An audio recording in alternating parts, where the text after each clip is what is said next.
Headers and footers can be used to display information in the top and bottom margins of your document. They can include details like the author's name, page numbers, the date, and more. To create your own header or footer from scratch, double-click the margin at the top or bottom of your document.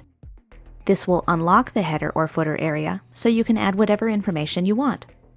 You can also use the tools on the Design tab, which will appear on the right side of the ribbon.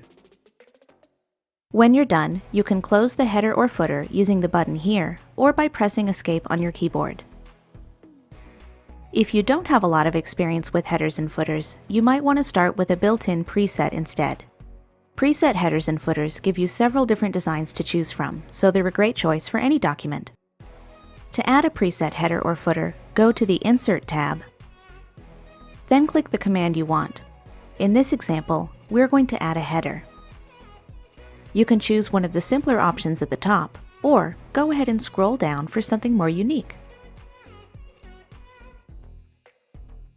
Notice how we have access to the Design tab again. For now, I'm just going to enter my information into the box here, which is also known as a content control field.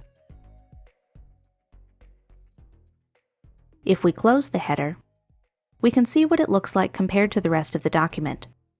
To open or unlock it again, all you have to do is double-click the margin.